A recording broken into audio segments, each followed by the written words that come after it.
कभी भी मिथ्या अहंकार में नहीं आओ। इस रथ का भी पूरा पूरा रिगार्ड रखो। प्रश्न है, तुम बच्चों में पद्मा पदम भाग्यशाली कौन है और दुर्भाग्यशाली कौन है? उत्तर है, जिनकी चलन देवताओं जैसी है, जो सबको सुख देते हैं, वह है पद्मा पदम भाग्यशाली।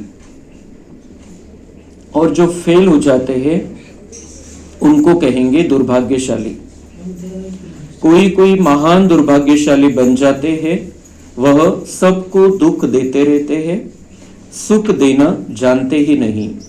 बाबा कहते हैं, बच्चे अपनी अच्छी रीति संभाल करो, सबको सुख दो, लायक बनो। ओम शांति। रूहानी बाप बैठ रूहानी बच्चों को समझाते हैं, तुम इस पाठशाला में बैठ ऊंच दर्जा पाते हो। दिल में समझते हो हम बहुत ऊंच से ऊंच स्वर्ग का पद पाते हैं। ऐसे बच्चों को तो खुशी बहुत होनी चाहिए। अगर सबको निश्चय है तो सब एक जैसे तो हो न सके। फर्स्ट से लास्ट नंबर तक तो होते ही है। पेपर्स में भी फर्स्ट से लास्ट नंबर तक नंबर होते हैं। कोई फेल भी होंगे तो कोई पास भी होते होंगे। तो हर एक अपने दिल से पूछे, बाबा जो हमको इतना ऊंच बनाते हैं, मैं कहाँ तक लायक बना हूँ? हम इस बाबा की पाठशाला में आते हैं। बाबा की पाठशाला में हमको एडमिशन मिल गया है। बाबा कहते हैं, अभी पढ़ाई इतनी अच्छी रीति से पढ़ो जो फर्स्ट नंबर में आ जाओ। अपने दिल से पूछना है, स्वतःला विचारायचंय की आपण किती अभ्यास करतोय, किती वरच्या लेवलला जातोय, कुठं चूक होतीये, कुठं फेल होतोय, आणि सगळ्याच बाबतीत पास व्हायचंय, लायक बनायचंय, पास व्हायचंय। तुम जानते हो हम सब पढ़ रहे हैं, हम सब पढ़ रहे। बाबा हमको पढ़ाता है रोज। इसमें पहली बात है पवित्रता की। बाप को बुलाया है ना पवित्र बनने के लिए। अगर क्रिमिनल आई काम करती होगी तो खुद फील करते होंगे। बाबा को लिखते भी है, बाबा हम इस सब्जेक्ट में कम है। स्टूडेंट की बुद्धि में यह जरूर रहता है हम फलानी सब्जेक्ट में बहुत बहुत कम हो। कोई ऐसे भी समझते हैं हम फेल होंगे। इसमें पहले नंबर की सब्जेक्ट है पवित्रता। बहुत लिखते हैं, बाबा हमने हार खाई तो उसको क्या कहेंगे?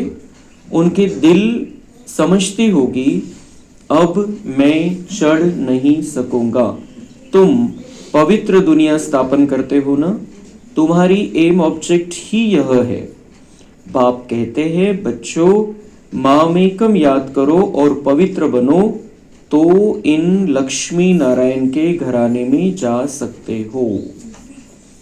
इतने बड़े घराने में हम जा सकते हैं। दुनिया का सबसे बड़ा घराना, 5000 वर्ष के कल्प में सबसे बड़ा घराना लक्ष्मी नारायण का घराना। बाबा म्हणतात त्या घराण्यामध्ये तुम्ही जाऊ शकता। त्याचा आधार आहे पवित्रता। सगळ्यात महत्वाचा विषय बाबा म्हणतात पवित्रता आहे। पवित्र दृष्टी, पवित्र वृत्ती, पवित्र कृती, पवित्रतेचं बोलणं, ये सब बातें, ज्ञान योग धारणा सेवा, ये हमारे पढ़ाई के सब्जेक्ट है। पण त्या विषयामध्ये केव्हा पुढे जाऊ? जेव्हा आपण पवित्रता धारण करू।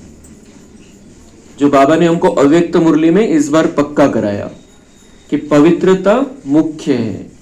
पवित्रता और फुल स्टॉप के आधार से हम आगे बढ़ने वाले हैं। तो पवित्रता मतलब अंदर से संपूर्ण स्वच्छता, मन बुद्धि की स्वच्छता, शरीर की स्वच्छता। शरीर काम विकार आकर्षण से मुक्त और मन बुद्धि में भी कोई व्यर्थ संकल्प नहीं, विकारों के विचार नहीं। ही जी पवित्रता आहे तिची धारणा, कोणाविषयी काहीही मनामध्ये पकडून ठेवलेलं नाहीये। ती जेव्हा होईल तेव्हा मग चारही विषयामध्ये आपण पुढे जाऊ। तर आधार झाला सगळ्या विषयांमध्ये पुढे जाण्याचा आधार झाला पवित्रता, अतिशय स्वच्छतामध्ये, कुठल्याही प्रकारचं कोणाविषयीही काहीही व्यर्थचे विचार नहीं, विकारांचे विचार नहीं। तो बहुत हमको ये पक्का होना चाहिए कि मैं ओरिजिनल पवित्र दिव्य आत्मा हूं और पवित्रता ही मेरा स्वधर्म है, पवित्रता मेरा दिव्य गुण है। म्हणजे आतली जी स्वच्छता आहे, शरीराची जी स्वच्छता आहे, तो माझा मूळ गुण है, मूळ स्वभाव है। तो बाबा कहते उस आधार से आप लक्ष्मी नारायण के घराने में जा सकते हो। यह है ही आसुरी दुनिया, ये है ही आसुरी दुनिया। जवान लड़के ही बहुत खराब होते हैं, उनकी आंखें बहुत क्रिमिनल होती है, देखने में तो बड़े अच्छे आते हैं। जैसे कहा जाता है ना, ईश्वर का अंत नहीं पाया जाता, ऐसे उनका भी अंत नहीं पाया जाता कि यह किस प्रकार का मनुष्य है। बाबा कुमारियों को सावधान कर रहे हैं कि दुनिया में कोई बाहर से अच्छा भी दिखाई दे, लेकिन अंदर क्या चल रहा है ये नहीं बता सकते। बाबा कह रहे हैं कि भगवान का जैसे अंत नहीं पाया जाता, दुनिया वाले समझते हम उस तक नहीं पहुंच सकते, उसके बारे में पूरा जान नहीं सकते, तो तसं बाबा म्हणता है इस दुनिया में जो कॉलेज के लड़के हैं, जवान लड़के हैं, बाबा कहते उनके मन में क्या चल रहा है कुछ नहीं बता सकते, म्हणून कोणामध्ये फसायचं नहीं। बाबा कुमारियों को, कन्याओं को सावधान कर रहे हैं।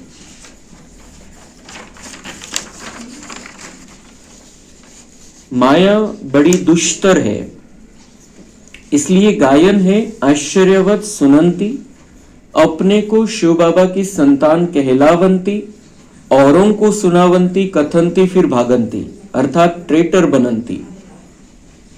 ऐसे नहीं कि होशियार ट्रेटर नहीं बनते हैं, अच्छे अच्छे होशियार भी ट्रेटर बन पड़ते हैं। उस सेना में भी ऐसे होता है, एरोप्लेन सहित ही दूसरे देश में चले जाते हैं, यहां भी ऐसे होता है। बाबा बोलता है क्या होता है यहाँ पर, जब आते हैं बाबा का ज्ञान सुनते हैं, बहुत आश्चर्य से सुनते हैं, ये आश्चर्यकारक ज्ञान समझ में आता है, सुनते हैं, अपने को शिव बाबा की संतान कहलाने लगते हैं कि हम बाबा के बच्चे हैं, और दूसरों को भी सुनाते हैं हम सब ईश्वर के बच्चे, आप भी बाबा के बच्चे बन जाओ।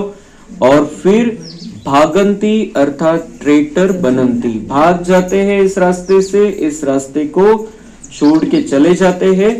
ट्रेटर म्हणजे गद्दार बनून जातात, गद्दार बन जाते हैं। आणि बाबा म्हणता है ऐसे नहीं कि होशियार ट्रेटर नहीं बनते हैं, अच्छे अच्छे होशियार भी ट्रेटर बन पड़ते, गद्दार बन जाते, मतलब यहाँ के महत्व को भूलकर फिर दूसरी माया की गलियों में चले जाते हैं। ऐसे नहीं कि होशियार ट्रेटर नहीं बनते। तो इस ज्ञान मार्ग पे बहुत बड़ा उदाहरण है, 3-4 साल पहले बहुत होशियार डॉक्टर भाई हमारे श्रीमंत साहू भाई, वो भी माया के चक्कर में फंस गए और यहां से भागंते हो गए। बाबा कहते ऐसे कुछ नहीं, होशियार ट्रेटर नहीं बनते, क्योंकि उनको माया अलग तरीके से वार करती है उनके ऊपर। जैसे पहलवान के साथ पहलवानी दिखाती है माया, उस लेवल से ही आती है। तो होशियार भी इस मार्ग, इसलिए बाबा सावधान कर रहे हैं कि हमें बहुत पक्का होना चाहिए हमने किसका हात पकडा है। जितकं पक्का राहील, जितका निश्चय पक्का राहील, जितकं बाबावरचं प्रेम राहील, आपण गद्दार नहीं बनणार। भगवान से गद्दारी, और उसकी सजा कितनी भयानक मिलेगी फिर। तो बाबा कहते हैं उस सेना में भी ऐसे होता है, एरोप्लेन खूप हुशार पायलट तो डायरेक्ट ते विमान घेऊनच दुसऱ्या देशामध्ये चालले जातो, कोणतं लढाऊ विमान असेल काही असेल। तो ऐसा कुछ हर जगह पे ये होता है। हमें बाबा ये कह रहा है कि आपको सावधान होना है। आप ये जो ज्ञान सुन रहे हो ये किसी के नसीब में नहीं है, जो हमारा नाता भगवान से जुड़ा है ये किसी का भाग्य नहीं है। तो हमें बिल्कुल पक्का होना चाहिए हम कौन है, किसके बने हैं, और अब कितना हमको पक्का रहना है। यहां भी ऐसे होता है, स्थापना में बड़ी मेहनत लगती है, स्थापना में बड़ी मेहनत लगती है। भगवान को कितनी मेहनत लगती है स्थापना में।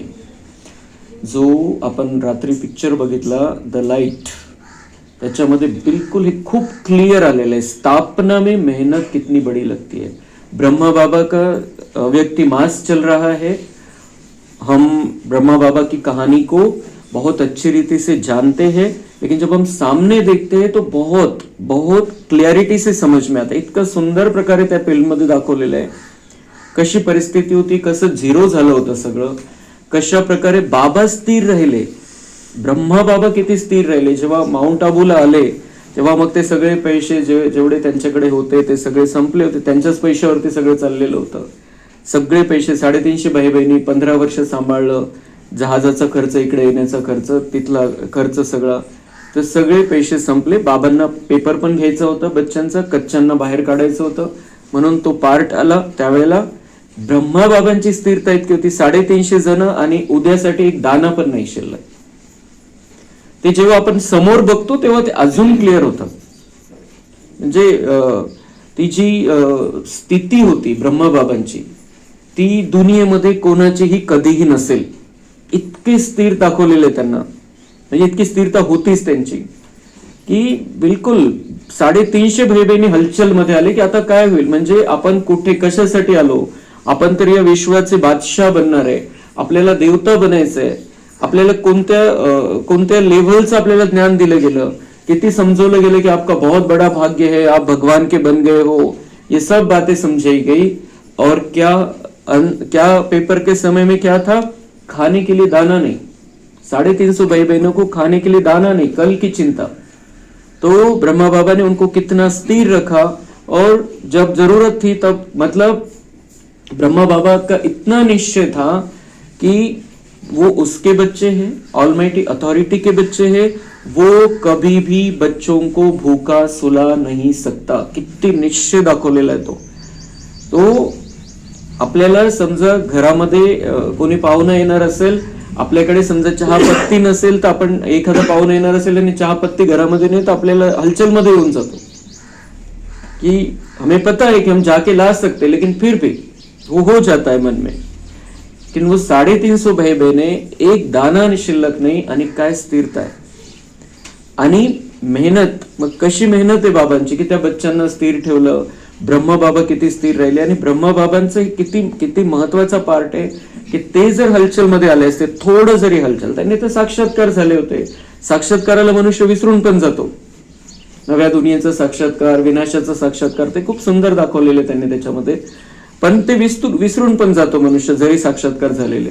त्यांना थोडस जरी शंका आली असती तर हा जो बाबा, हे जे बाबांचं कार्य आहे ते खूप ढिल्लं झालं असतं. इतके अच्छल अडोल होते, ते बघितल्यावर अजून पक्क होऊन जात आपल्याला की आपण कुठून कुठं पोहोचलेलो आहे, बाबांचं कार्य कुठून कुठे पोहोचलेलं आहे. ज्याला खऱ्या अर्थाने म्हटलं जातं की शून्यातून विश्व निर्माण, तर झिरो झालं होतं सगळं. और कितना बड़ा कार्य हो गया. उस समय की ब्रह्मा बाबा की स्थिरता, उस समय की शिव बाबा की वो मेहनत बच्चों के लिए, ब्रह्मा बाबा की मेहनत, और फिर हम देख रहे आज का विस्तार. जिथं खाण्याला दाना नाही अशी परिस्थिती, तिथं आज 140 देशामध्ये करोडो रुपयांचे सेंटर्स. ये कैसे हो, ये भगवान का कार्य ऊपर से चल रहा है, लेकिन हमारा काम ये होता है कि उसमें हमें स्थिर रहना है, शांत रहना है, बाबा पर निश्चय पक्का रखना है. जैसे ब्रह्मा बाबा का निश्चय था वैसा निश्चय हमको पक्का रखना है. त्याच्यापेक्षा थोड़ा पण कमी नहीं पाहिजे. जब हम वो देखते हैं सामने, फिल्म में उन्होंने बहुत सुंदर उसका चित्रीकरण किया है. जब वो देखते हैं और भी निश्चय पक्का हो जाता है, आंखों में आंसू आ जाते हैं कि क्या परिस्थिति थी, किस परिस्थिति से ये कार्य इतना बड़ा हुआ है. तो बाबा आज वही जो सीन कल दिखाया, आज की मुरली में बाबा कह रहा है स्थापना में बड़ी मेहनत लगती है. और वो मेहनत हम भले सुनते थे, कहानी भी सुन ली, लेकिन जब वो फिल्म में देखते हैं सामने तो और भी पक्का हो जाता है की काय परिस्थिती असेल त्यावेळेला. ब्रह्मा बाबांनी कसं त्यामध्ये स्थिर राहून हे सगळं चालवलेलं आहे खूप चांगल्या प्रकारे. बाबांचं किती आधार त्यांनी ठेवला होता बुद्धीमध्ये, आणि बाबांनी कसं ब्रह्मा बाबांना पण स्थिर ठेवलं. पण ब्रह्मा बाबांची क्वालिटी पण असेल तेव्हा तर स्थिर ठेवू शकले बाबा पण, शिव बाबा. इसलिए हमें ये दोनों पार्ट का महत्व समझते हुए अपने आप को भी पक्का कराना है कि मैं किसका बना हूं. कितने बड़े थे ये लोग, कितनी बड़ी अथॉरिटी ब्रह्मा बाबा की भी, मम्मा का भी दिखाया है. तो बहुत बहुत अच्छी तरह से हमको हमारे ऊपर अभिमान होना चाहिए कि हमने किन का हाथ पकड़ा है, कितना बड़ा हम ये कार्य के भाग बने, हिस्सा बने हम उसका। कैसे भगवान जीरो से इस विश्व का निर्माण कर रहा है, कितना सुंदर अभी ये कार्य चल रहा आहे, त्याची कल्पना पण नाही करू शकत की किती विस्तार झालेला आहे, सांगता येणार नाही। तिथं मधुबन मध्ये पण इतकी माहिती नाही की कुठे कुठे काय काय कार्य चाललेलं आहे, इतका मोठा विस्तार झालेला आहे। तो लेकिन शुरुआत कहाँ थी, जीरो था सब कुछ, वो छोड़कर जाने के लिए तैयार हो गए थे सब कि हम किस लिए आए थे और ये क्या दिख रहा है। और ऐसे समय में ब्रह्मा बाबा की स्थिरता, तो उतनी स्थिरता को हमें बहुत अच्छी रीति से धारण कर लेना है, तो हम लक्ष्मी नारायण के घराने में जाएंगे, अपने आप को देवता बना सकते हैं, 5000 वर्ष का भाग्य बना सकते हैं।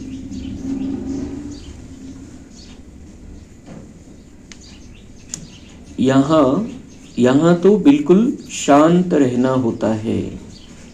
जब हम बाबा के बनते हैं हमें बिल्कुल शांत रहना होता है। भाग्य बनाना है तो शांत रहना होता है। बाप तो सुखदाता, प्यार का सागर है, तो बच्चों की चलन भी ऐसी होनी चाहिए ना। बाबा सुखदाता है, प्यार का सागर है, हम उसके बच्चे बने हैं, तो हमारी चलन भी ऐसी होनी चाहिए जैसे देवताएं होते हैं। तुम बच्चों को बाबा सदैव कहते हैं तुम पद्मा पदम भाग्यशाली हो, परंतु पद्मा पदम दुर्भाग्यशाली भी बनते हैं। जो फेल होते हैं उनको तो दुर्भाग्यशाली कहेंगे ना। बाबा जानते हैं अंत तक यह होता रहता है, कोई न कोई महान दुर्भाग्यशाली भी जरूर बनते हैं, हम उनमें नहीं हैं। जो महान दुर्भाग्यशाली बनते हैं हम उनमें नहीं है। हम पद्मा पदम सौभाग्यशाली आत्माएं यहाँ पर बैठे हैं। और किनका ज्यादा सौभाग्य कहेंगे, जो शांत रहते हैं, जो दूसरों को सुख देते हैं। बाबा कहते वो सौभाग्यशाली है। तो हमको बिल्कुल पक्का रखना है कि हम दूसरों को सुख ही देते रहे, किसी को दुःख नहीं देना है और सदा शांत रहना आहे। आपण त्याच्यामध्ये एक प्रयोग करू शकतो। जर बाबा असं म्हणतोय की सगळ्यात मोठं भाग्य जे दुसऱ्यांना सुख देत आहे, तर आपण कोणालाही भेटलो, कोणाशीही बोललो, घरात असो, बाहेरचा असो, गल्लीतला असो, कुठलाही फोनवरचा किंवा नातेवाईक कोणालाही आपण भेटलो, बोललो, तर आपण लगेच चेक करायचं मी या आत्म्याला सुख दिलं का। लगेच चेकिंग की मी या आत्म्याला सुख दिलं की नाही दिलं, की दुःख दिलं माझ्याकडून नकळत, चुकून किंवा जाणून बुजून, दुःख तर नाही दिलं मी आत्म्याला। ये बिल्कुल हे जर चेक करू आपण तर आपलं भाग्य वाढत जाईल। हर पल किसी का भी बुद्धि में याद आ गई, हमें चेक करना मैं इस आत्मा को सुख दे रहा हूं या दुख दे रहा हूं। क्योंकि भाग्य बनाने के लिए बाबा कहते हैं पद्मा पदम भाग्यशाली कौन है, जो बाबा जैसे प्यारे बन जाते, जो सुखी सुख देते हैं, वो भाग्यशाली है। बहुत बड़ी बात बाबा कह रहा है। मतलब जो सेवा करते हैं, बहुत ज्यादा सेवा करते हैं, वो बहुत भाग्यशाली, ये बाबा नहीं कर रहा है। कह रहा है कि स्थूल सेवा करने वाले, ऐसा करने वाले, भाषण करने वाले, मुरली सुनाने वाले, वो भाग्यशाली, ये बाबा नहीं कह रहा है। बाबा क्या कह रहा है कि आप कितनों को सुख देते हो, कितना शांत रहते हो, जितना शांत रहते हो, जितना प्यारे रहते हो, जितना सबको सुख देते हो, वो पद्मा पदम भाग्यशाली है। और दुख देंगे तो बाबा कहते दुर्भाग्यशाली बन जाते हैं। हा पॉइंट आपल्याला आता इथून पुढे कायम लक्षात ठेवायचा आहे। आणि आपण आता 8 दिवस झालेले, 2026 सुरू होऊन 8 दिवस झालेले, आपल्याला 2026 टार्गेट ठेवायचंय। 31 डिसेंबर 2026 पर्यंत आपल्याला संपूर्ण बनायचंय। आणि त्यासाठी आपण आता चेक करायचंय की जी 2026 ची सुरुवात झाली, 8 दिवसामध्ये काय कमवलं आणि काय घालवलं आपण, क्योंकि ये चेक करना पड़ेगा हमको। किती सुंदर सुरुवात व्हायला पाहिजे होती 2026 ची। जर आपण टार्गेट ठेवतो, आपण पक्क ठेवायचं की मला 2026च भेटणारे पुरुषार्थासाठी। कुछ कह नहीं सकते 27 से क्या होगा, कैसा पुरुषार्थ कर पाएंगे, कितनी हलचल बढ़ जाएगी हमारे जीवन में, बाहर की दुनिया में कहाँ क्या होने वाला है, कुछ नहीं बता सकते। अभी भी शुरुआत तो हो गई है। 2026 का स्टार्टिंग भी खराब ही हुआ है जैसे 2025 का हुआ था, और बातें बढ़ने वाली है, परिस्थितियां बहुत बिकट होते जाने वाली है, हे बिल्कुल पक्का आहे। आपण थोडंसं बसून शांततेने बाबांच्या डोळ्यामध्ये डोळे घालून चेक करायचंय 8 दिवसात आपण काय केलेलं आहे, काय माइनस प्लसचं अकाउंट राहिलेलं आहे आपलं. अगर हम आज चेक करेंगे तो अभी भी चांस है. तो बहुत हमें हर बात में, जैसे बाबा ने पवित्रता की बात से मुरली शुरू की थी, रविवार की मुरली जो थी, पवित्रता की सेटिंग की, फुल स्टॉप की सेटिंग की, बहुत अच्छी रीति से बाबा हमको आगे बढ़ाता जा रहा है. जैसे हमें 2026 में पुरुषार्थ करना है, एक एक बात बाबा खोलते जा रहा है. त्या प्रत्येक गोष्टीला आपण स्वीकारायचं. आता बिल्कुल दुर्लक्ष नहीं करायचं. बाबा तो कहता रहता है, बाबा को काम ही है कहना, वो तो चलाता ही रहता है मुरली, ऐसे नहीं. हमको बिल्कुल पक्का होना चाहिए, बाबा जो जो कह रहा है मुझे उसको ऍक्टिव्हेट करना है. 2025 पर्यंत जे झालं ते झालं. आता ह्या 8 दिवसामध्ये जे झालं ते झालं. आजपासून, आज सद्गुरु अर्पण आहे, आजपासून आपल्याला नवी सुरुवात करायची. थोडं पण कसर नहीं ठेवायची. हर बात जो बाबा बताता जा रहा है हमको पक्का करते जाना है. और फिर हम आज शाम में उषा दीदी का क्लास भी सुनेंगे, जो नए साल के लिए उन्होंने प्रेरणाएं दी है, क्या क्या करना चाहिए. आज हम स्पेशल वो क्लास शाम में सुनेंगे. आणि थोडंसं वेळ काढायचंय प्रत्येकाने. जे नाही आहेत त्यांनी थोडंसं स्वतःला थोडं स्ट्रिक्ट बोलायचंय की मुझे जाना ही है, चाहे कुछ भी हो जाए. और बाबा हिम्मत अगर रखते हैं, दृढ़ निश्चय रखते हैं, तो बाबा मदद करता है और हम पहुंच जाएंगे. तो हमें जितना भी बाबा दे रहा है उतना लेना है, मिस नहीं करना है. तो ये जो बात बाबा, आप पवित्रता से शुरू करके बाबा आ गया है कि आपको सुख देना है सबको. जो सुख देते हैं सबको वो सौभाग्यशाली है. आपण सुख केव्हा देऊ शकू, जेव्हा आपल्यामध्ये आतमध्ये शांती आहे, आतमध्ये पवित्रता आहे, आतमध्ये दिव्यता धारण केलेली आहे, तेव्हा आपण दुसऱ्यांना सुख देऊ शकतो. तो ये धारणा है जो बाबा हमको बताता जा रहा है. और हमें पता है, अभी ब्रह्मा बाबा का अव्यक्त मास चल रहा है. ब्रह्मा बाबा कैसे अपने आप को आगे बढ़ाते गए, वैसा ही हमें अपने आप को आगे बढ़ाते जाना है. तो हमारा उनके जैसा भाग्य बन जाएगा. हमारा ब्रह्मा बाबा जैसा भाग्य बनाना ये लक्ष्य होना चाहिए. और उसके लिए दोनों बैठे हैं. अब शिव बाबा भी है, ब्रह्मा बाबा भी है, एडवांस पार्टी के आत्माएं भी है, सब हमको मदद करने के लिए तैयार बैठे हैं. हमको सिर्फ उनसे मदद लेना है. थोड़ा सा हिम्मत का कदम आगे बढ़ाना है, पक्का करना है मुझे क्या क्या करना है, कैसे सबको सुख देना है, कैसे प्यार से चलना है, कैसे शांत रहना है, कैसे पुरुषार्थ करना है, कैसे दिनचर्या को फॉलो करना है. ये अगर हम अंदर अंदर पक्का करें तो ये सब मदत देने के लिए तैयार बैठे. फक्त ती मदत आपल्याला कॅच करता आली पाहिजे. आणि त्यासाठी सगळ्यात महत्वाचं फाउंडेशन है निश्चय. बाबा पर निश्चय, अपने पार्ट पर निश्चय, ड्रामा पर निश्चय, तो हम ऑटोमेटिक आगे बढ़ते जाएंगे. आत्मा कितनी छोटी है, बाप भी बहुत छोटा, इन आंखों से देख भी नहीं सकते. भल विवेकानंद का बतलाते हैं, उसने कहा ज्योति उनसे निकल मेरे में समा गई. ऐसे कोई ज्योति निकलकर फिर समा थोड़ी ही सकती है. क्या निकला यह समजते नहीं. तर विवेकानंदचं उदाहरण दाखवतात की त्यांनी बघितलं की त्यांचे गुरूंची आत्मा त्यांच्यातून निघून यांच्यामध्ये समावून गेली. तो बाबा कहते ऐसे थोड़ी होता है कि वो क्या निकला वो भी पता नहीं, ज्योति निकली.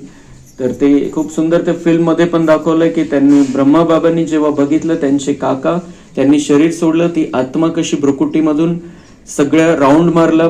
बाबांनी त्यांना साक्षात्कारांना सुरुवात झाली होती. बाबांनी त्यांना दाखवलं आत्मा कशी ती जसं अंतिम समय आत्मा निघाली भ्रुकुटीमधून, राऊंड मारला पूर्ण पायापर्यंत, पायापासून पुन्हा त्या स्थितीत आपल्या स्थानावरती गेली आणि मग निघून गेली आत्मा. तो वो ब्रह्मा बाबा को क्लियर बाबा ने बताया, आत्मा का साक्षात्कार हो गया और ब्रह्मा बाबा को बिल्कुल पक्का हो गया कि मैं तो आत्मा हूं, मैं देह नहीं हूं. और उनका पुरुषार्थ की गति बढ़ गई. और भी जैसे उनको वैराग्य आने लग गया था, बिजनेस को उन्होंने खत्म कर दिया था. और फिर ये जब आत्मा का साक्षात्कार हुआ, जब उनको विष्णु चतुर्भुज का साक्षात्कार हुआ, तो फिर वो उनका सारा जीवन ही बदल गया. तो बाबा कहते वो तो दिखाते हैं कि उससे वो निकला, ज्योति निकले, लेकिन क्या निकला और इसमें थोड़ी समा जाएगा. वो तो आत्मा अजर अमर अविनाशी है, इस शरीर से निकल दूसरे शरीर में चली जाती है. तो ऐसे ऐसे साक्षात्कार तो बहुत होते हैं, परंतु वो लोग मान देते हैं, फिर महिमा भी लिखते हैं. भगवान उवाच कोई भी मनुष्य की महिमा ही नहीं. महिमा है तो सिर्फ देवताओं की है, और जो ऐसा देवता बनाने वाला है उसकी महिमा है.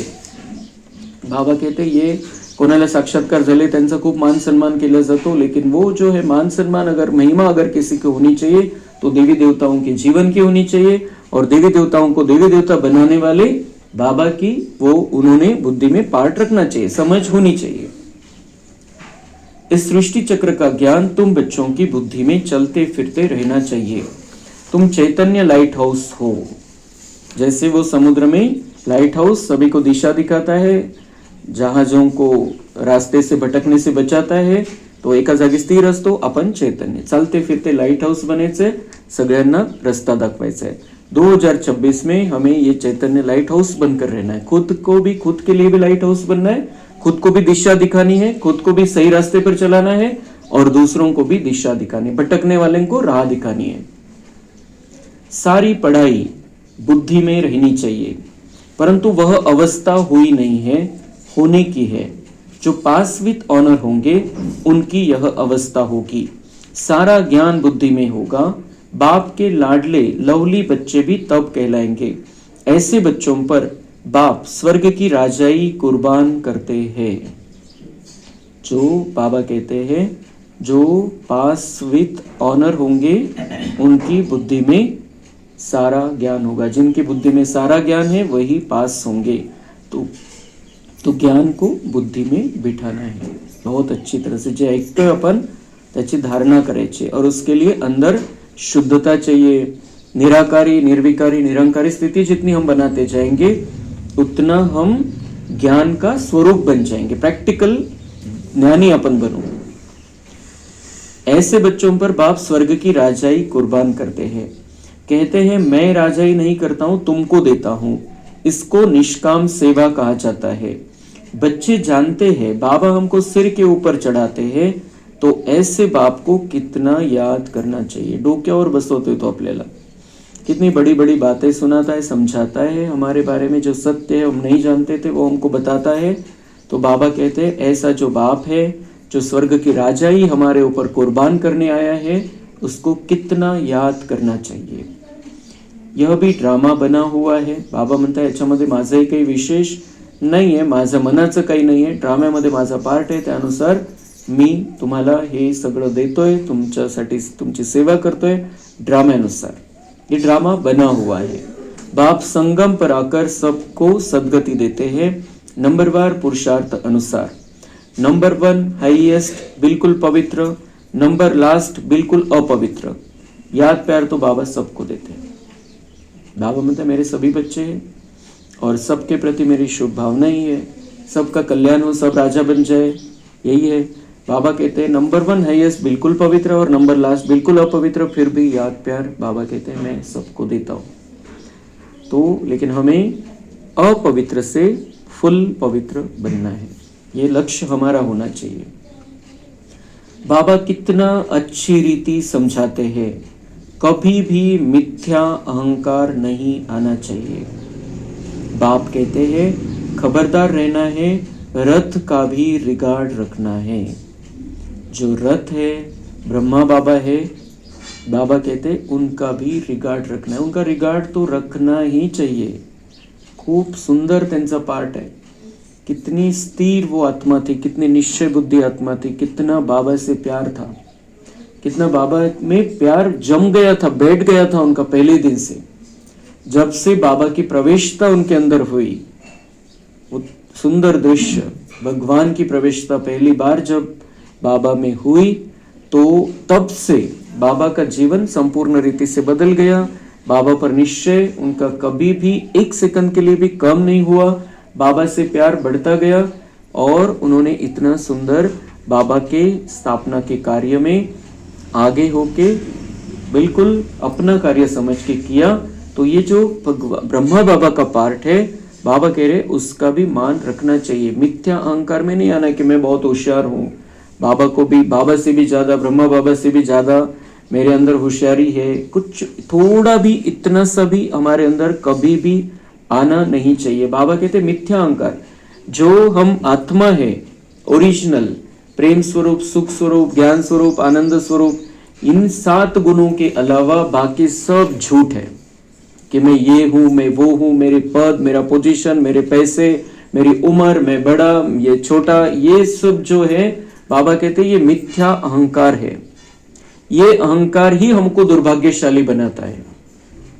और हम जितना हम मान देंगे, ब्रह्मा बाबा का भी मान रहेगा, और जो भी कोई है दुनिया में सबके प्रति नम्रता भाव रहेगा, तो हम आगे बढ़ते जाएंगे।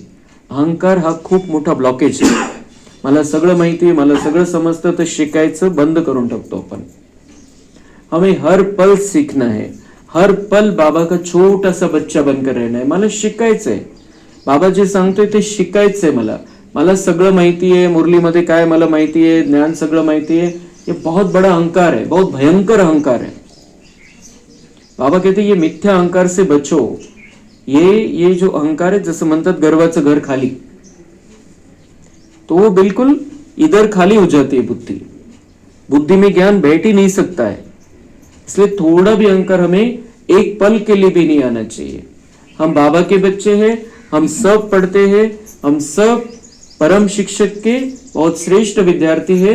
तो इस विद्यार्थी जीवन का हमको आनंद लेना है। हर पल, एक सेकंड के लिए भी ये गलत अहंकार में हमको नहीं फंसना है। ये माया का वार होता है, जो अहंकार में आते हैं माया का वार होता है, उसको समझना है। बिल्कुल छोटा सा बच्चा बाबा की गोदी में अपने आप को महसूस करना है, जैसे बाबा चलाए, जो बाबा सिखा रहा है, जो ब्रह्मा के तन से सिखा रहा है, उसको मुझे महत्व देना है।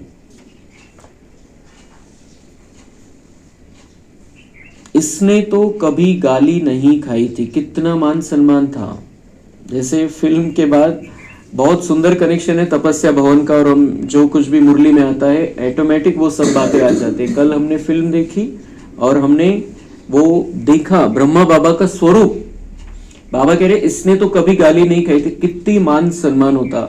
ज्या आपण बघितलं ते राजे महाराजे तर मान ठेवायचेच, इथले जे होते ते, पण ज्या इंग्रजांचं आपल्यावरती राज्य होतं तिथली महाराणी त्यांना किती सन्मान द्यायची, किती सन्मानाने त्यांना सगळं भोजन वगैरे दिलं, किती काय मान ठेवायचे, आणि त्यांना मानत होते की दुनिया का सबसे बेस्ट ज्वेलर है ब्रह्मा बाबा, दुनियेतलं सगळ्यात बेस्ट जोहरी आहे, हे मान्य केलं त्यांनी। किती मान सन्मान होता, राजघराण्यामध्ये समोर बसून त्यांना भोजन दिलं, म्हणजे ब्रह्मा बाबांची काय लेवल होती, काय स्थिती होती, किती मान सन्मान होता। लेकिन बाबा का बनने के बाद कितनी गालियां खाई, लेकिन कितना स्थिर रहा वो, क्योंकि सामने वो था शिव बाबा, तो गुपचुप अपना कार्य करके चला जाता था।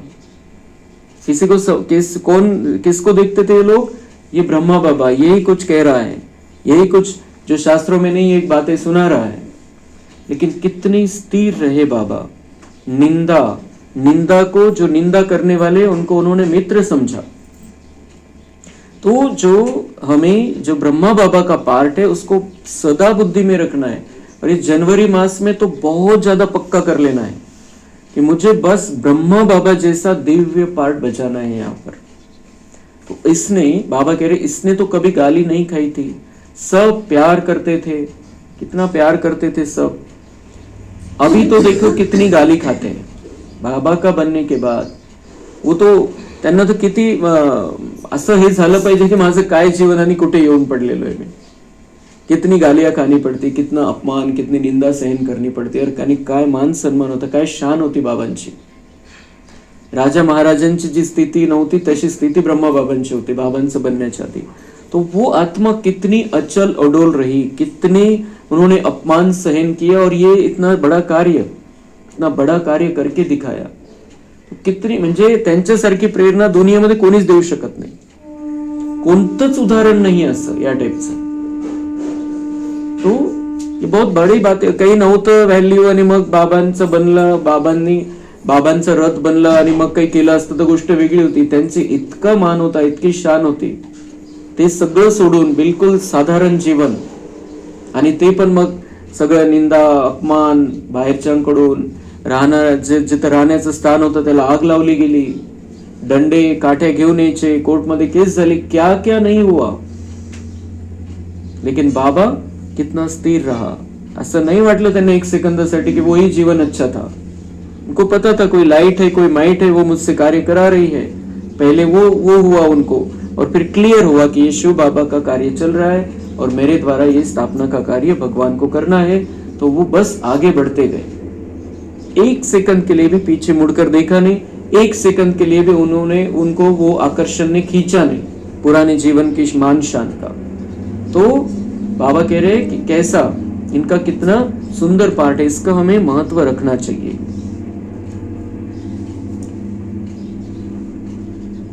तो कई ट्रैक्टर बन भागंती हो गए तो फिर उनकी गति क्या होगी, फेल होंगे ना। जो यहां से चले गए वो तो फेल होने वाले हैं, लेकिन फिर भी बाबा की शुभ भावना ये रहती है कि जो चले गए वो आ जाए तो उनको कुछ ना कुछ तो मिल जाएगा। लेकिन अब चले गए और चले ही गए, आए नहीं वापस, तो बाबा कहते फेल होना है। बाप समझाते माया ऐसी है, इसलिए बहुत खबरदारी रखते रहो। क्यों बाबा ये सुनाता है हमको? क्योंकि हम जो पक्के हैं वो पक्के ही बने रहे। हम कच्चे हैं तो ही माया हमको घेर सकती है, चाहे कुछ भी हो जाए। बाबा का हाथ हमको एक सेकंड के लिए भी छोड़ना नहीं है। निश्चय बाबा से एक सेकंड के लिए भी हटना नहीं चाहिए, चाहे कैसी भी परिस्थिति हमारे जीवन में आ जाए, कितना भी प्रॉब्लम आ जाए।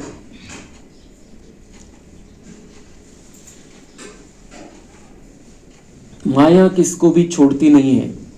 बाबा म्हणते माया तर सगळ्यांकडे येईल, ये किसको भी छोड़ती नहीं है। वो तो आएगी ही पेपर लेने के लिए, सब प्रकार की आग लगा देती है, वो अंदर आग लगा देगी माया।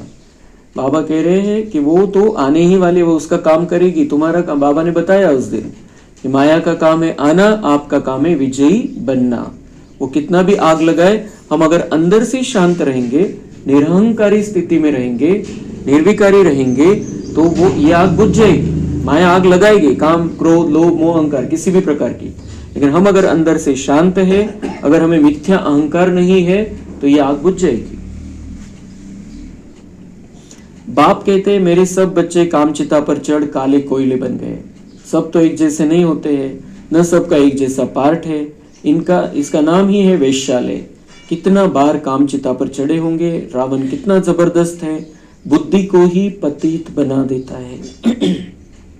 तो रावण बुद्धि को पतित बना देता है। रावण का है अपने अंदर का रावण, ये बाहर कोई रावण नहीं है।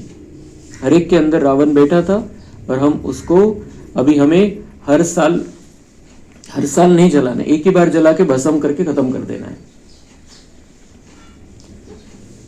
इस समय तो तूफान के बीच में है, पक्के हो जाएंगे फिर इतना तूफान नहीं आएंगे, गिरेंगे नहीं। बाबा कह रहे हैं, इशाऱ्यामध्ये बाबा बोलत असतो, इस समय तूफान के बीच में है, पक्के हो जाएंगे तो फिर इतना तूफान नहीं आएंगे।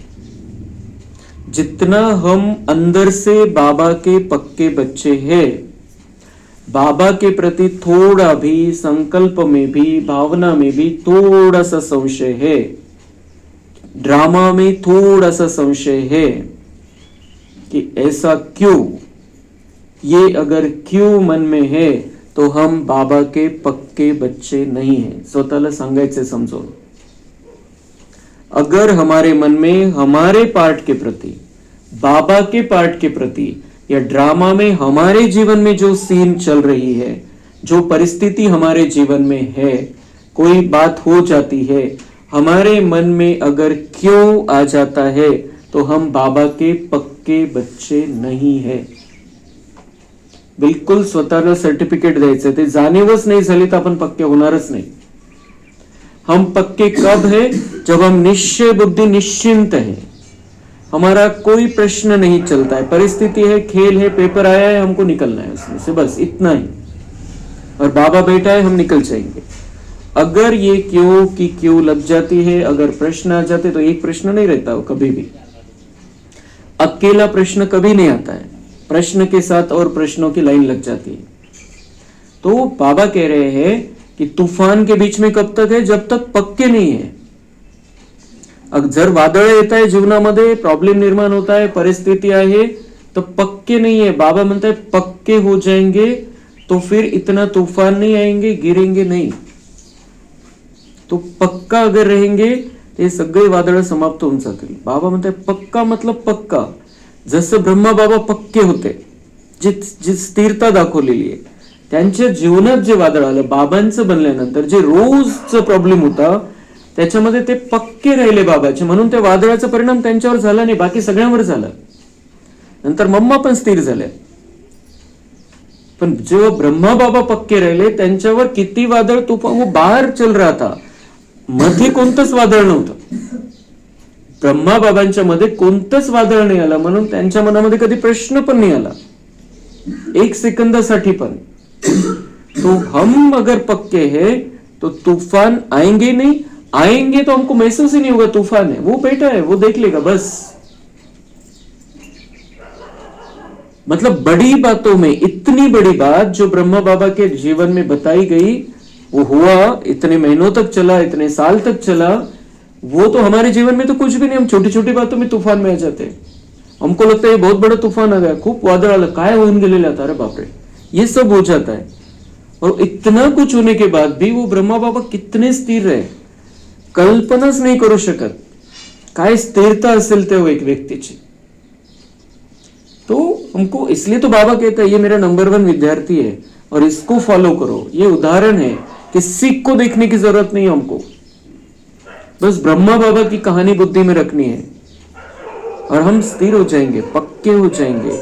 और पक्के हो जाएंगे तो हमारे ऊपर माया आएगी, आती रहेगी, हम विजयी हो जाएंगे. हमको समझ में ही नहीं आएगा कि ये माया आ गई, इतकं मोठं वादळ आलं, इतका मोठा प्रॉब्लेम आला, अशी परिस्थिती झाली, कुछ नहीं लगेगा.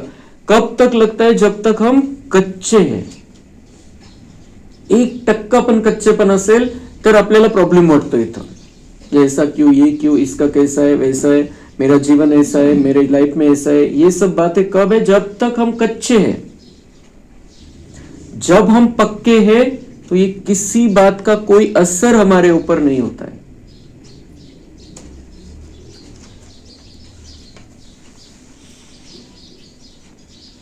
तो बाबा कहते हैं फिर गिरेंगे नहीं.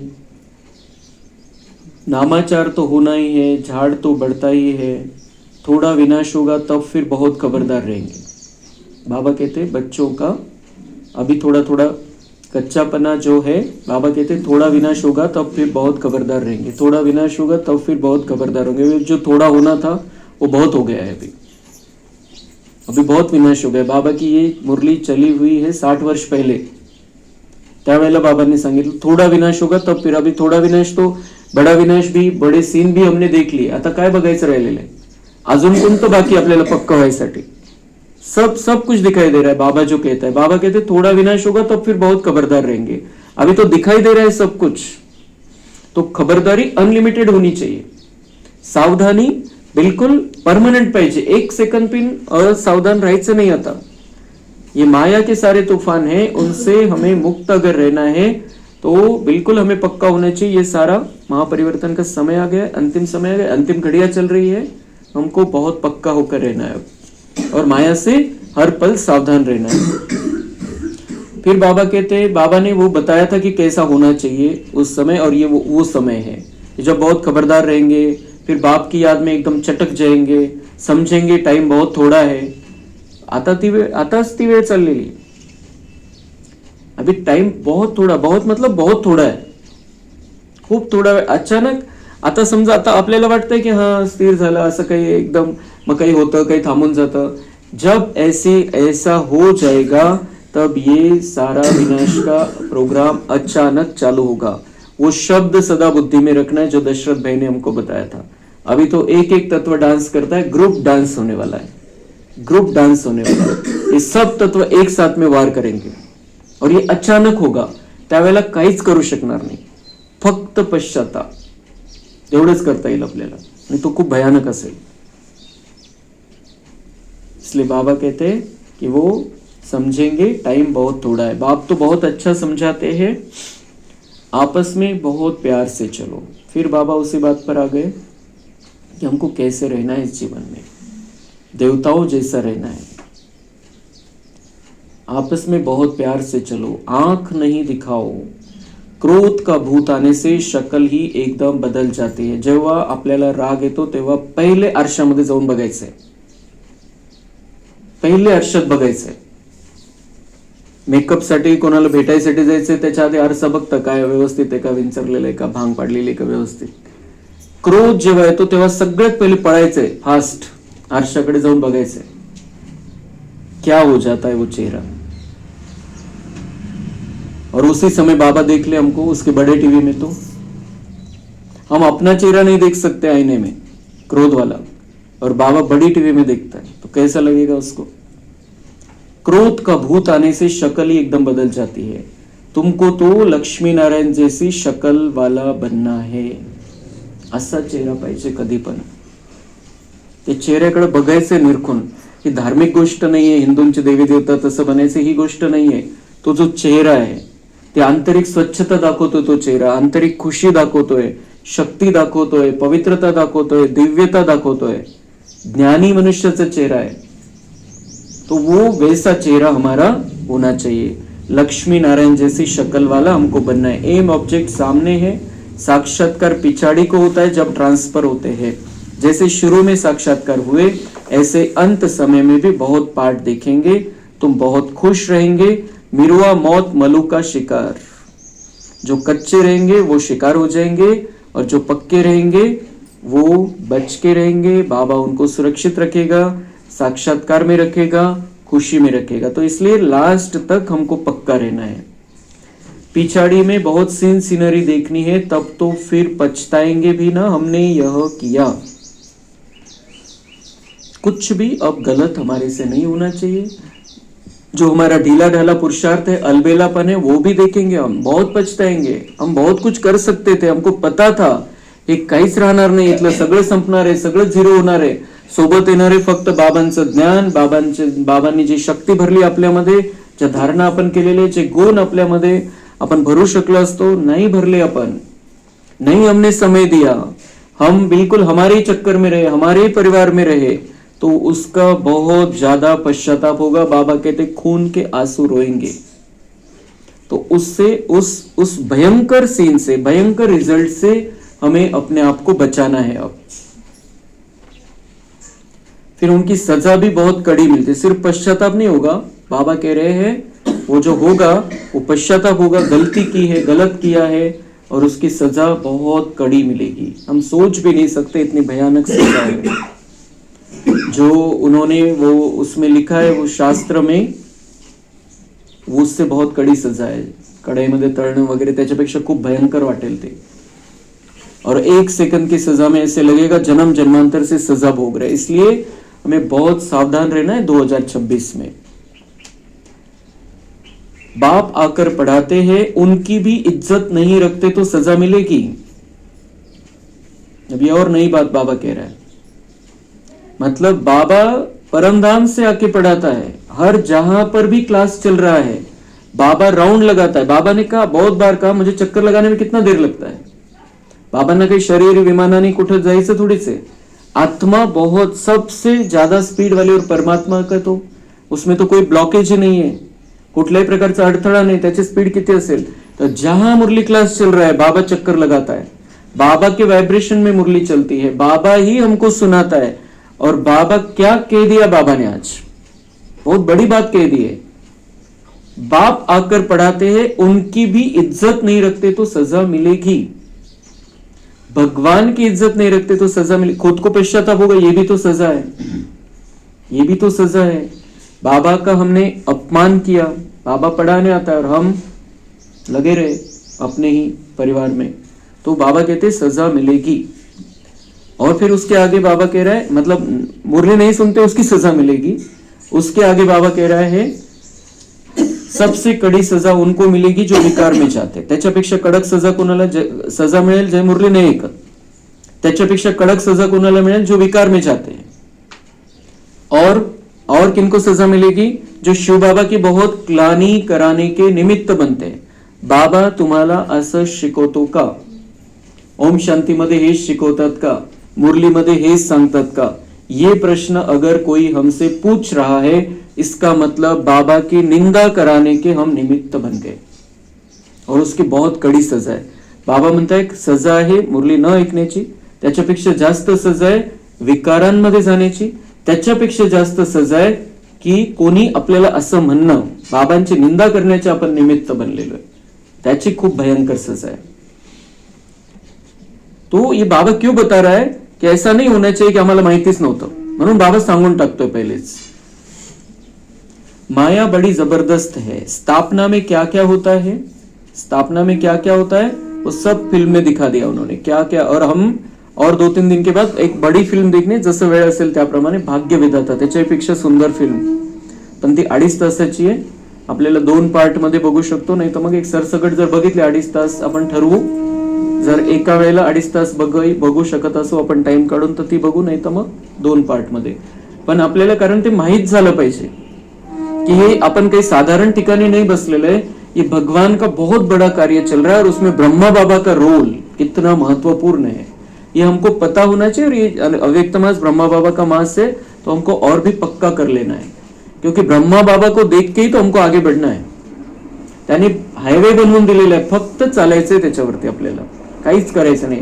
काटेरी रस्ता होता, त्यांनी हायवे बनवला त्याच्यावरती, फक्त चालायचंय आपल्याला, तो मालूम होना चाहिए हमको। तो बाबा कह रहे स्थापना में क्या क्या होता है, तुम तो अभी देवता बनते हो ना, सतयुग में आसुर आदि होते नहीं, यह संगम की ही बात है। बाबा म्हणते आप देवता बन रहे हो, आसुरों को खत्म करना है, अपने अंदर के आसुरों को, संगम पर ही उनको खत्म कर देना है, फिर सतयुग में कोई असुर नहीं होते, ऐसी दुनिया में बाबा हमको लेकर जा रहा है। यहाँ विकारी मनुष्य कितना दुख देते हैं, बच्चियों को मारते हैं, यहाँ पर क्या क्या होता है, विकारों के लिए कितना तंग करते हैं, वो भी दिखाया है उस फिल्म में, रात में जो दिखाई। तो ये बिल्कुल बहुत सुंदर कनेक्शन है, तपस्या भवन और बाबा की मुरली, जो कुछ भी चलता है मुरली में आ जाता है वो चित्र। बिल्कुल बाबा कहते हैं विकारी मनुष्य कितना दुख देते हैं, बच्चियों को मारते हैं, शादी जरूर करो, शादी जरूर करो। उसमें एक सीन दिखाया है, प्रकाशमणि दादी के पिताजी ने उनको भेजा स्वतः होन, कि वो वहां पर सत्संग चलता है, बहुत अच्छे अनुभव हो रहे, तुम कब जा रहे हो। प्रकाशमणि दादी के पिताजी ने उनको वहां पर भेजा, तुम कब जा रहे हो वहां पर। और बाकी दिखाया कितना अत्याचार हुआ है, और ये जो स्थापना में जो निमित्त बने त्यांच्यावरती किती अत्याचार झाला, बरेचसे जानकी दादी वगैरे, पण मग त्या ज्या स्थिर राहिल्या, जी स्थिरता बाबांचं त्यांचा निश्चय, आणि मग कसं हे कार्य विस्तारत गेलं, कसा पाया रचला गेला। तो ये सब बातें हमको पता होनी चाहिए, हम आपल्याला, कारण ही कहाणी आपल्या यज्ञ, ज्या यज्ञामध्ये आपण सामील झालेलो आहे त्याचं काय फाउंडेशन है, ये बिल्कुल पक्का पाहिजे आपल्या बुद्धीमध्ये। शब्दों में सुना है वो तो है, लेकिन जब हम देखते हैं सीन तब और पक्का हो जाता है। तो क्या करते, कितना दुख देते हैं विकारी मनुष्य है, वो दुख देते हैं, बच्चियों को मारते हैं, शादी जरूर करो। ये तो त्यांना वाटतं की नॉर्मल है, म्हणजे लग्न तर व्हायलाच पाहिजे, बिल्कुल नॉर्मल है, लेकिन वो जो शादियां है वो नॉर्मल है कब, सतयुग में बहुत अच्छी है, सतयुग में जो है बहुत सुख का जीवन है, सुख का संसार है। यहाँ अगर कोई शादी नहीं करना चाहता है तो उसको जबरदस्ती नहीं करनी चाहिए इस दुनिया में, क्योंकि ये बहुत बड़ा, बहुत भयानक विस्तार हो जाता है। कलयुग की जो शादी है उसको बाबा कहते बर्बादी है, लेकिन बाबा किसी को भी जबरदस्ती नहीं करता है। जो भी है, जो भी वो कोर्ट में भी मैटर चला गया था, तो उसमें भी ये बताया गया कि हम सिर्फ बताते हैं, भगवान सिर्फ आकर बताते हैं अभी पवित्रता कितनी जरूरी है, क्या करना है, कैसे चलना है, कितनी धारणा करनी है, कितना पवित्र रहना है, शादी करनी है नहीं करनी है, कोणाचंच काहीच बंधन नाही। पण इथं समजवलं जातं की आता महापरिवर्तनाची वेळ आहे, तर तुम्हाला किती विस्तारामध्ये जायचं ते तुम्ही ठरवा। जे आहे, ज्यांनी लग्न केलेलं त्यांनी परिवाराची पालना करायची हे शिकवलं जातं। तो हे सारे पूर्ण बॅलन्सचं बाबांचं ज्ञान आहे, जबरदस्ती कोणालाच नाहीये, फक्त आपल्या समोर तो क्लिअर करत असतो की कशाचा काय फायदा आहे, कशाचं काय नुकसान आहे। स्त्री को विकार के लिए कितना मारते हैं, कितना सामना करते हैं। कहते हैं सन्यासी भी रह न सके यह फिर कौन है जो पवित्र रहकर दिखाते हैं। आगे चल समझेंगे भी जरूर, सिवाय पवित्रता के देवता तो बन नहीं सकते। तो ये सत्य है, पवित्रता की धारणा नहीं और वो देवता बन जाए तो ये तो होगा ही नहीं। देवता म्हणजे पवित्र, तो पवित्रता की धारणा तो होनी चाहिए। तो बाबा कहते हैं इसलिए यहाँ पर पवित्रता सिखाई जाती है, जिनको देवता बनना है उनको पवित्रता सिखाई जाती है, पवित्र रहना सिखाया जाता है। तुम समझाते हो हमको इतनी प्राप्ति होती है तब छोड़ा है, क्यों छोड़ा है हमने, हमको इतनी बड़ी प्राप्ति है, अंदर से शांत रहते हैं हम, सुख मिल रहा है, स्थिर रहते हैं। कुछ हमको प्रॉब्लम आता है तो उस समय क्या करना है ये समझ में आता है। और इतनी बड़ी प्राप्ति, हम देवता बनने वाले हैं। बाबा बोलते सीधा कहो, कोई कहता है तुमने क्यों छोड़ा, ये नहीं करते वो नहीं करते, क्यों छोड़ा है? भगवान मिला है, भगवान हमको पढ़ाता है, हम देवता बनने के लिए ट्रेनिंग ले रहे हैं अभी भगवान से, ही ट्रेनिंग चल रही आहे. आता आम्ही अजून शिकतोय. ते म्हणतील मग तुमच्यामध्ये ते हे अवगुण आहे, ते आम्ही शिकतोय, देवता बनण्याची ट्रेनिंग घेतोय, देवता बनण्याचं भाग्य आहे म्हणून आम्ही हे करतोय. आपल्याला ती हिम्मत ठेवायची, कोणालाही काही उत्तर देताना स्पष्ट सांगायचंय. और हम जो ये मार्ग पर चल रहे, इस मार्ग पर चल रहे, ये हमको राज्य घटना ने अधिकार दिया है. राज्य घटनेने अधिकार दिलेला आहे. आपण कोणत्याही धर्माचं पालन करू शकतो, कोणत्याही आपल्या मान्यतेवरती चालू शकतो. त्याच्यामुळे सांगायला घाबरायचा विषयच नाहीये. बहुत हिम्मत रख के समझाना है. हम बिल्कुल देवता बनने की ट्रेनिंग ले रहे हैं. हमको जब हम ज्ञान सुनते हैं तो अंदर थोड़ी स्थिरता आ जाती है, शांति आ जाती है. हम टेंशन नहीं लेते. अब हम स्थिर रहने लगे, हम अचल अडुल रहने लगे. हमारे अंदर हिम्मत जागृत हो गई है. हमारी जो कमजोरी थी वो दूर हो गई है. हमारा जो डर था वो भाग गया है. बहुत सी बातें जो हम दुनिया वालों को समझा सकते हैं कि हमने क्यों ये रास्ता पकड़ा है, क्यों हमने कुछ बातों का त्याग किया है, क्यों हम बाहर का नहीं खाते. ये सब हमको हिम्मत से समझाते आना चाहिए. और जो ऐसे हिम्मतीचीच किम्मत है. जो हिम्मत से समझाएंगे चलेंगे वही आगे बढ़ते हैं. नहीं तो फिर रोकने वाले तो बहुत है अगर हम ढीले है तो. भगवान उवाच काम जीते जगत जीत. ऐसा लक्ष्मी नारायण बनेंगे तो क्यों नहीं पवित्र बनेंगे. एक जन्माची पवित्रता आणि कितीतरी जन्माची प्राप्ती. लक्ष्मी नारायण जैसा पार्ट अगर बजाना है तो बाबा म्हणता है उसके लिए पवित्र और थोड़े वर्ष की बात है. फिर माया भी बहुत पछाड़ती है. ऊंची पढ़ाई है ना, ऊंची पढ़ाई है, इतकी साधारण नाही. लक्ष्मी नारायण बनायचा अभ्यास करतोय तर बाबा म्हणताय ही माया तर येईल मध्ये, आपको पछाड़ने के लिए, आपको हराने के लिए, आपको गिराने के लिए. बाप आकर पढ़ाते हैं यह सिमरन अच्छी रीति बच्चे नहीं करते हैं तो फिर माया थप्पड़ लगा देती है. बाप क्यों, माया आती है, पछाड़ती है, आती है, टेस्ट कर लेती है, पेपर लेती है. केव्हा बाबा म्हणतात केव्हा माया तुम्हाला थप्पड़ मारू शकते, हरवू शकते, जेव्हा हे बुद्धीमध्ये नाही राहत की बाबा पढ़ाते हैं हमको भगवान पढ़ाता है. यह सिमरन बुद्धि में, ये स्मृति में नहीं है, भगवान पढ़ाता है. ऊंची पढ़ाई है ना, बाप आकर पढ़ाते हैं. यह सिमरन अच्छी रीति बच्चे नहीं करते तो माया थप्पड़ लगा देती है. माया अवज्ञाएं भी बहुत कराती है. फिर उनका क्या हाल होगा. बाबांचं म्हणणं ऐकू देत नाही माया, कि बाबांना काय माहिती आहे, बाबा तर असं बोलतच असतो, हमारा जीवन ऐसा है, हमारी परिस्थिति ऐसी है. तो ये माया कराती है, अवज्ञा है. अंदर माया बैठी है, वो बोल रही है. वो जो विकार है, वो जो कमजोरी है, वो बोल रही है. माया अवज्ञा कराती है. फिर बाबा कहते हैं उनका क्या हाल होगा. जो अवज्ञा करते, बाबा का कहना नहीं मानते, क्या हाल होगा. बहुत सावधान कर रहा है बाबा, क्योंकि हमको 2026 में उसको फाइनली तैयार करना है. इसलिए इतनी मीठी भाषा में कड़क बोल रहा है बाबा. माया ऐसा बेपरवाह बना देती है, अहंकार में ले आती है. बात मत पूछो. अपने आप को बड़ा समझने लगते हैं, अपने आप को होशियार समझने लगते हैं. नंबरवार राजधानी बनती है तो कोई कारण से बनेगी ना, फिर बाबा ड्रामा पर स्थिर कर देता है. कोई ऐसा है, कोई अवज्ञा करता है, कोई अहंकार में आता है तो बाबा म्हणता है काही तर कारण असेल तिथं नंबरवार बनण्याचं. कोई राजा बनेगा, कोई महाराजा बनेगा, कोई साहूकार बनेगा, कोई प्रजा का नौकर चाकर, वो सब चाहिए वहां पर. तर बाबा म्हणते काही कारण तर असेल, त्यांना हे पद मिळालं, कोणी प्रजेमध्ये का बरं गेलं, काही कारण तर असेल. तो जो अवज्ञा करते, जो अहंकार में रहते, वो कारण है. सीधी बात बाबा करता है. अभी तुमको पास्ट, प्रेजेंट, फ्यूचर का ज्ञान मिलता है तो कितना अच्छी रीति ध्यान देना चाहिए. अहंकार आया, यह मरा. इसलिए बाबा ने जो लास्ट महावाक्य उच्चारण किए उसमें निरहंकारी को ऐड कर दिया. निराकारी, निर्विकारी, निरहंकारी. अहंकार आया और मरा. जिसको भी अभिमान आ जाता है, मला खूब समझता, गया, वो सीखने की कैपेसिटी खत्म हो जाती है. माया एकदम वर्थ नॉट अ पेनी बना देती है. बाप की अवज्ञा हुई तो फिर बाप को याद कर नहीं सकते. याद ठहरेगी नहीं बुद्धि में. बाबा की अवज्ञा करेंगे तो कितना बड़ा लॉस हो जाएगा. अच्छा, मीठे मीठे सिक्के लधे बच्चों प्रति माता पिता बाप दादा का याद प्यार और गुड मॉर्निंग। रूहानी बाप की रूहानी बच्चों को नमस्ते। हम रूहानी बच्चों की रूहानी बाप दादा को याद प्यार गुड मॉर्निंग नमस्ते। वाह बाबा वाह, शुक्रिया बाबा शुक्रिया। धारणा के लिए मुख्य सार है, आपस में बहुत प्यार से चलना है। कभी भी क्रोध में आकर एक दो को आंख नहीं दिखानी है।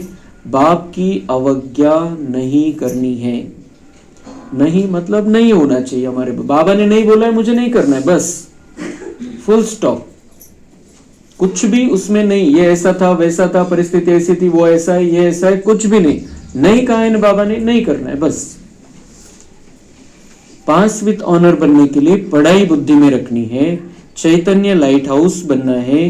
दिन रात बुद्धि में ज्ञान घूमता रहे। कितनी सुंदर बात बाबा बताता है। चैतन्य लाइट हाउस बनना है, और जैसे वो लाइट हाउस दिशा दिखाता है, घूमता रहता है, ऐसे बाबा कहते हैं दिन रात बुद्धि में ज्ञान घूमता रहे। दूसरा कुछ नहीं घूमते रहना चाहिए, दूसरे चक्कर नहीं पाहिजे। दिन रात बुद्धि में ज्ञान घूमता रहना चाहिए।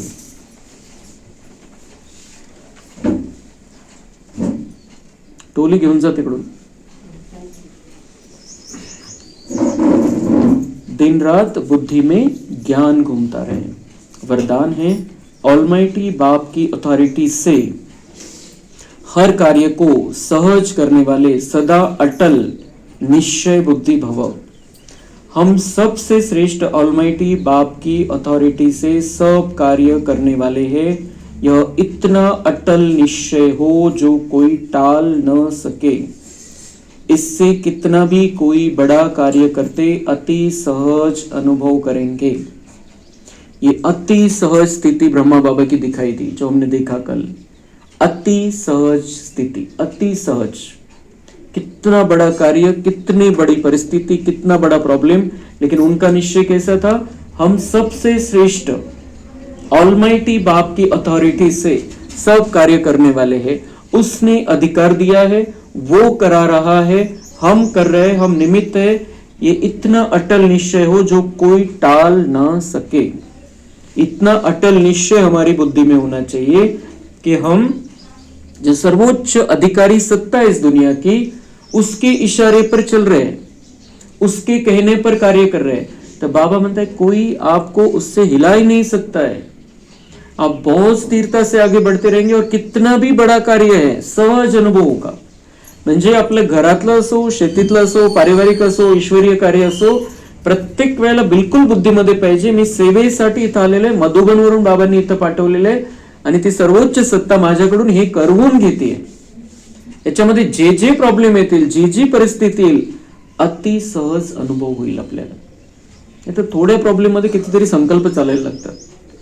लेकिन क्या है, सेवा है, बाबा का कार्य, निमित्त बना है, मैं कर रहा हूं, उसको देखना है वो देख लेगा, मैं सामने जो दिखाई दे रहा है उसमें बेस्ट से बेस्ट मैं कर रहा हूं। जो संकल्पांचा लोड असतो तो सगळा बाबांना देऊन टाकला तर अति सहज होऊन जाईल ते। जैसे आजकल साइंस ने ऐसी मशीनरी तैयार की है जो कोई भी प्रश्न का उत्तर सहज ही मिल जाता है, दिमाग चलाने से छूट जाते हैं। गूगल, कोई भी प्रश्न पूछो गूगल उत्तर दे देता है वो। आणि आता तर अजून त्याच्या पुढचं आलेलं आहे आर्टिफिशियल इंटेलिजेंस। काही कोणत्याही प्रश्नाचं उत्तर तयार है, तो बुद्धि चलाने की जरूरत ही नहीं रही है।